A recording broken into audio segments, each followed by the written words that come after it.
সেদিন রাতের নদীটা মানুষ খেতে বেরিয়েছিল। ঘাটে দাঁড়িয়ে সবাই এক কথা বলছিল, এই ঝড়ে নৌকায় উঠলে ভোর দেখা হবে না। কিন্তু আমার কাছে ভোর দেখার থেকেও বড় ছিল ওপারে পৌঁছনো, কারণ ওপারে শুয়েছিলেন আমার বাবা, মৃত্যুর সঙ্গে লড়তে লড়তে।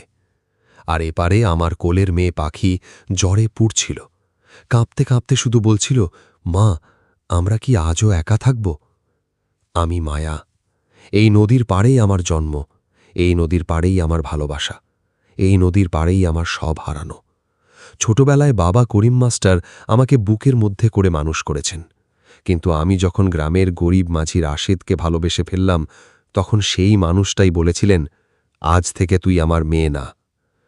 রাশেদ আমার দিকে তাকিয়ে বলেছিল, চলো মায়া, কাঁদিস না, আমি আছি।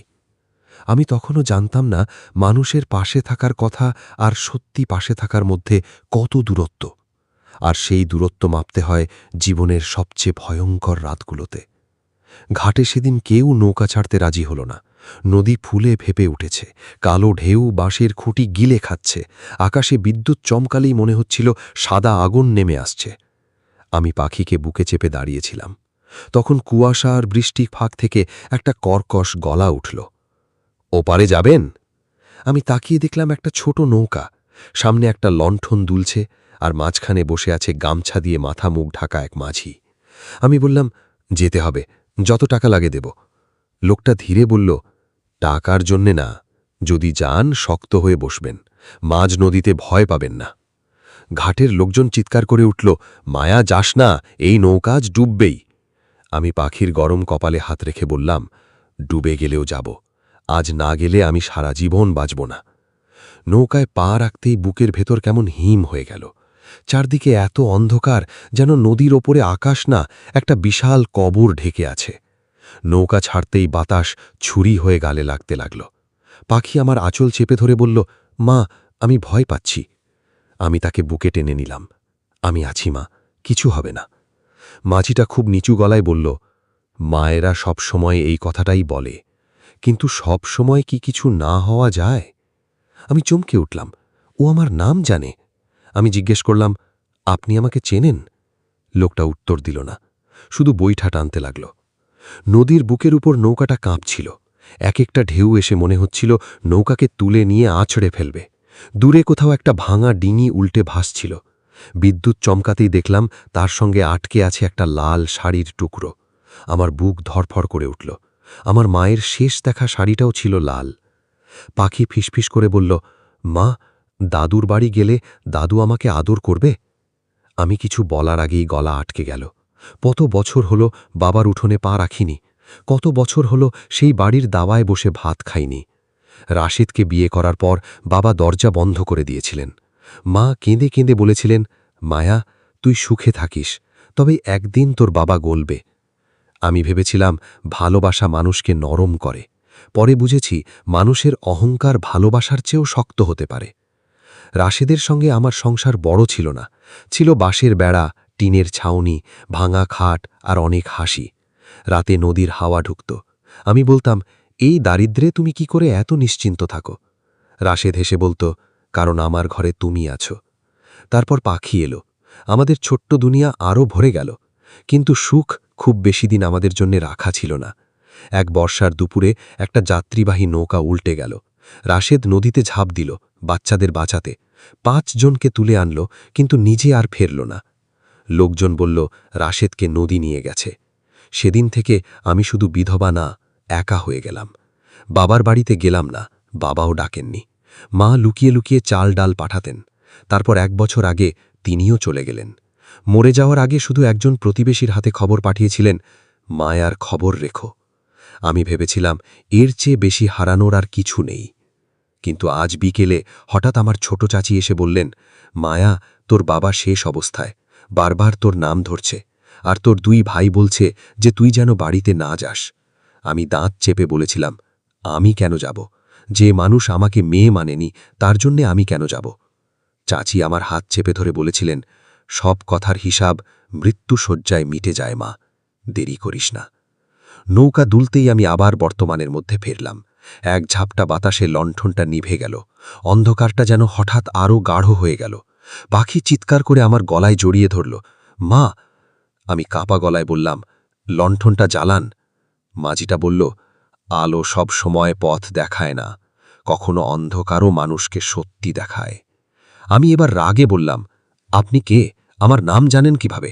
এমন কথা বলছেন কেন? লোকটা চুপ করে রইল।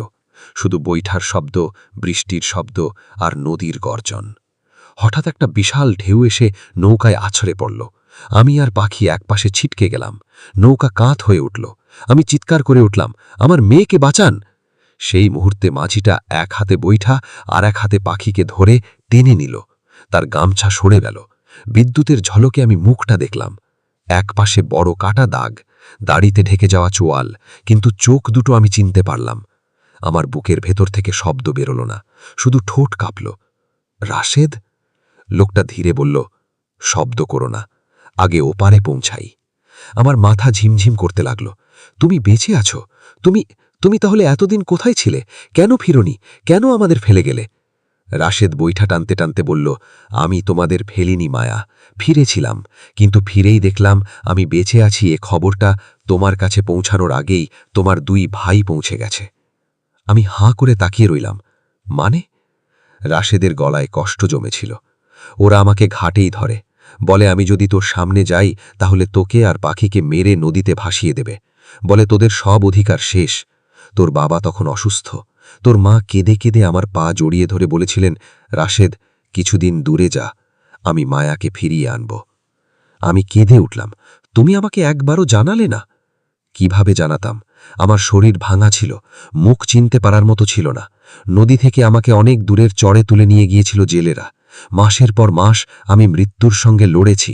যখন ফিরলাম তখন তোর মাও আর বেঁচে নেই, শুধু একটা কথা রেখে গেছেন, মায়ার ছায়া হয়ে থেকো, সামনে যেও না, কিন্তু তাদের দেখো।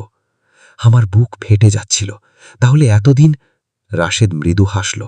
যে ওষুধের টাকা হঠাৎ পেতিস, যে চাল ডাল রাতের বেলায় দুয়ারে পেতিস, যে শীতে পাখির জন্যে কম্বল এলো, সব কি আকাশ থেকে পড়েছিল? আমি আর নিজেকে সামলাতে পারলাম না। তুমি এত কাছে ছিলে, আর আমি তোমাকে অভিশাপ দিয়েছি। আমি বলেছি তুমি আমাদের ফেলে চলে গেছ। রাশেদ এবার প্রথম আমার দিকে তাকালো। ভালোবাসা যদি শুধু কাছে থাকার নাম হতো তাহলে আমি হেরে যেতাম। আমি দূরে থেকেও তোমাদের বাঁচিয়ে রাখতে চেয়েছি। পাখি অবাক হয়ে তাকিয়েছিল। সে ধীরে বলল, মা, এই কাকু কাঁদছে কেন? রাশেদের চোখ ঝাপসা হয়ে গেল। সে খুব আস্তে বলল, আমি কাকু না মা। কথাটা শেষ করার আগেই আর একটা ঢেউ এসে নৌকাকে প্রচণ্ড আঘাত করল। এবার সামনের তক্তা ফেটে গেল, পানি ঢুকতে শুরু করল। রাশেদ চেঁচিয়ে উঠল, মায়া, পাখিকে শক্ত করে ধরো, নৌকা ভেঙে যাচ্ছে। আমি আতঙ্কে বললাম, না না, আমরা ডুবে যাব। রাশেদ দাঁতে দাঁত চেপে বৈঠা টানল। ওপারের কাশবন একদম কাছে, আমি ঠেলে নিয়ে যাচ্ছি, তুমি সাহস হারাবে না। ঝড়ের মধ্যে তার গলা কাঁপছিল না, কিন্তু আমি শুনতে পাচ্ছিলাম শ্বাস নিতে কষ্ট হচ্ছে তার। পানি হাঁটুর উপরে উঠে গেছে। পাখি আমার গলা জড়িয়ে কাঁদছে।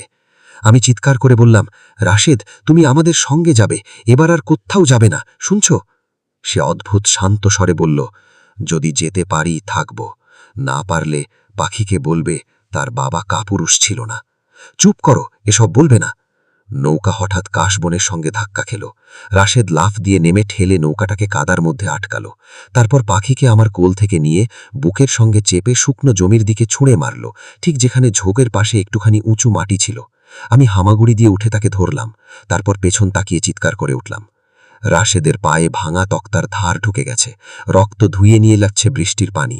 সে নৌকার দড়ি ধরে আছে, যেন আমি আর পাখি ভেসে না যাই। আমি দৌড়ে নামতে গিয়ে পিছলে পড়লাম। রাশেদ! সে কষ্টে হাসল। যাস না, পাখিকে নিয়ে দৌড়া, তোর ভাইয়ের লোক এদিকে আসছে, তারা ঘাটে আমাকে দেখে চিনেছে। দূরে সত্যিই মানুষের চিৎকার শোনা যাচ্ছিল। আমি কেঁদে কেঁদে বললাম, তোকে আমি ফেলে যাব না। সে গর্জে উঠল, আজও কি আমার কথা শুনবি না? পাখিকে নিয়ে দৌড়া মায়া।